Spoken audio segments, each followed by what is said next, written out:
Well news dot today में आपका स्वागत है। मैं हूं प्रदीप राज और आप देख रहे हैं वेल न्यूज डॉट टुडे। आज हमारे साथ हैं उत्तम पीयूष जी।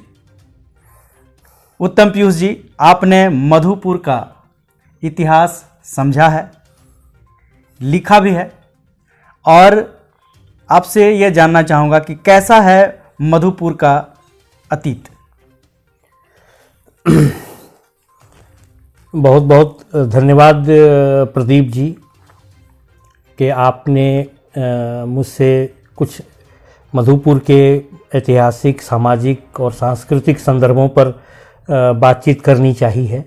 मैं वेल न्यूज़ के प्रति भी आभारी हूँ और आप सबों को धन्यवाद देता हूँ। मधुपुर का इतिहास जो मैंने महसूस किया है, दरअसल वह विविधता से भरा हुआ है, वैविध्यपूर्ण है। और इस पूरी इतिहास प्रक्रिया में लोगों ने टुकड़े टुकड़े में पार्ट वाइज जब इतिहास को देखा तो मेरे अंदर बेचैनी हुई। लोगों ने कहा कि यह कोठियों का शहर है, यह फूलों का शहर है, ये मीठे पानी का शहर है और साफ सफाई का शहर है। हालांकि आज लगभग ये सारी चीजें सिरे से गायब हैं, लेकिन मधुपुर का इतिहास दरअसल एक बड़ी कल्पना का इतिहास है और उसे पूरा करने का इतिहास है। एक इतना बड़ा श्रम और सौंदर्य दोनों का जो यहां प्रयोग हुआ था कभी, उसका इतिहास नेपथ्य में था।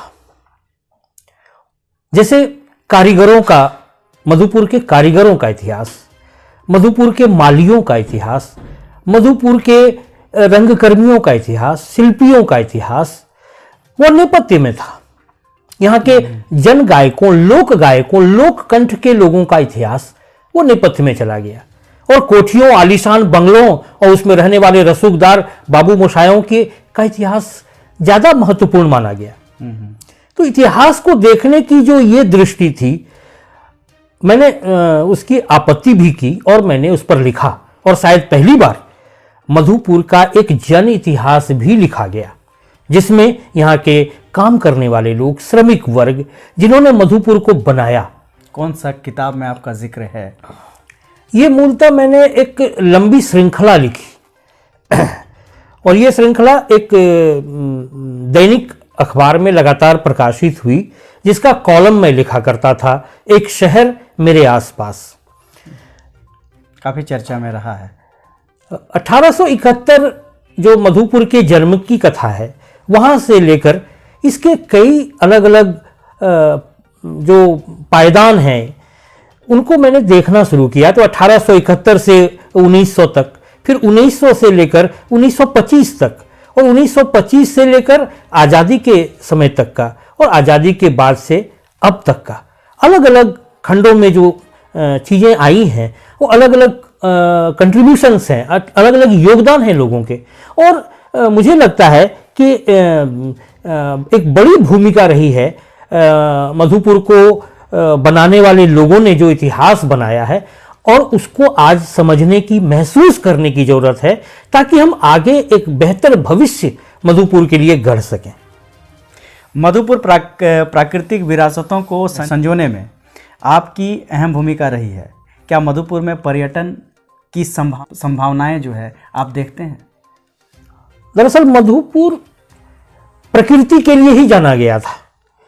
जब मधुपुर की पहचान बनी तो अपनी प्रकृति के लिए, प्राकृतिक आबो हवा के लिए, और बोलते थे यहाँ के पानी को, यहाँ के हवा को बहुत शुद्ध और प्योर माना जाता था, और यहाँ का कुदरती सौंदर्य लोगों को बहुत भाता था। शायद यही कारण है कि यहाँ बंगाल के सैलानी अक्सर यहाँ आते थे और महीनों रहा करते थे। टांगे का टक टक चला करता था। सब कुछ बहुत रमणीय था, बहुत सुंदर था।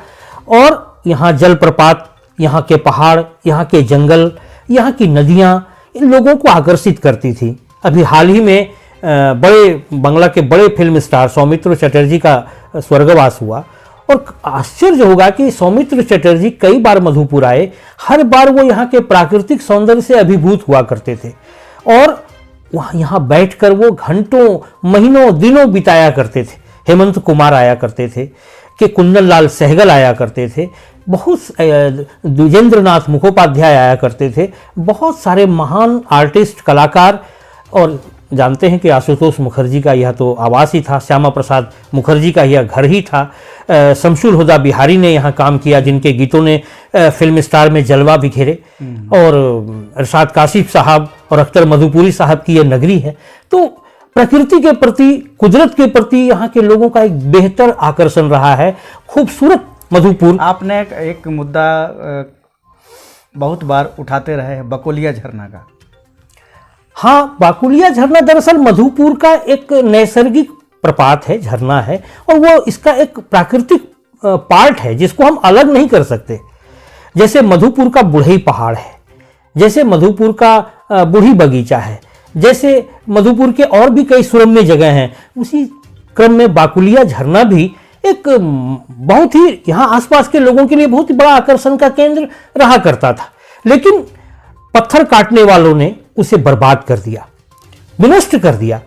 और जब मैंने इसको देखा जाकर तो मुझे ये बर्दाश्त नहीं हुआ, और मैंने कलम छोड़कर उसको बचाने की मुहिम में अपने को अर्पित कर दिया, और लगभग 10 से 15 गांव के लोगों को साथ लेकर इकट्ठा करके एक प्रतिवाद किया, विरोध किया।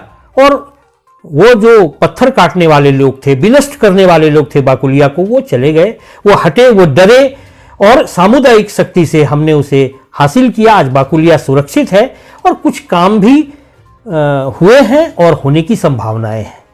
पहले आप क्या हैं, इतिहासकार, पर्यावरणविद या फिर साहित्यकार? दरअसल मुझे लगता है कि अलग अलग करके हम अपने आप को नहीं देख सकते हैं। मैं कविताएं लिखता हूँ, साहित्य रचता हूँ, व्यंग्य लिखता हूँ, आलेख लिखता हूँ, तो उस हिसाब से मैं साहित्यकार हूँ। लेकिन जब मैं जंगल बचाने के लिए या पहाड़ बचाने के लिए या झरने बचाने के लिए निकलता हूँ, तो शायद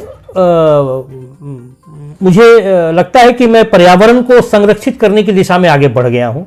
और जब पूरे समग्रता में अपने अतीत को पलटकर देखना और उसे समझने की कोशिश करता हूँ, तो मैं इतिहासकार के रूप में देखा जाता हूँ, समझा जाता हूँ।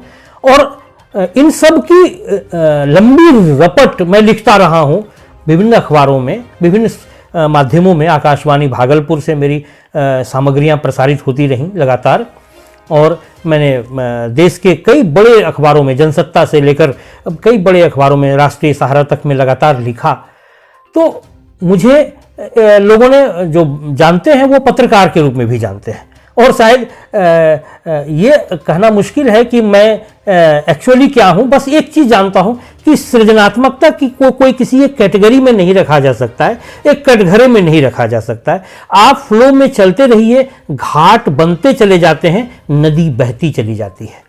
तो मैं नहीं कह सकता कि मैं केवल एक इतिहासकार हूँ या साहित्यकार हूँ या पर्यावरणविद हूँ या कि पत्रकार हूँ।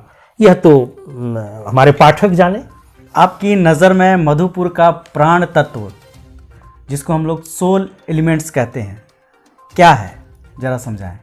हाँ, ये बहुत ज़रूरी प्रश्न है कि और मैं इस सवाल को एक शब्द से व्याख्यायित करता हूँ अक्सर, कि ये है मधुपुरियत। अब ये है कि अब आज के दौर में जो लोग नई ट्रेंड में आ रहे हैं, वो लोग शायद नहीं समझ पा रहे हैं, या उनमें से कुछ लोगों के पास ये समझ है भी कि मधुपुरियत दरअसल क्या है। मधुपुर को समझने के लिए जिस चाबी की जरूरत है वो हमारी मधुपुरियत है। और मधुपुरियत हमारा साझापन है, हमारा इकट्ठापन है। हम एक सहजीवन जीते हैं, हम अलग अलग नहीं हैं, हमारे तफरके नहीं हैं। यही कारण है कि मधुपुर में एक सामुदायिक जीवन है। यहाँ पर राम को रहमान से अलग नहीं किया जा सकता है। यहाँ मोहन को करीम से अलग नहीं किया जा सकता है। हमारे लिए यहाँ दशहरा और ईद एक जैसी खुशियां लेकर आता है। यही कारण है कि हम एक मिली जुली संस्कृति में जीते हैं। मधुपुर एक शांति प्रिय जगह है, जहाँ लोग शांति पसंद करते हैं। प्रकृति प्रिय जगह है, जहाँ लोग प्रकृति का आनंद लेते हैं और उसका अभिनंदन करते हैं।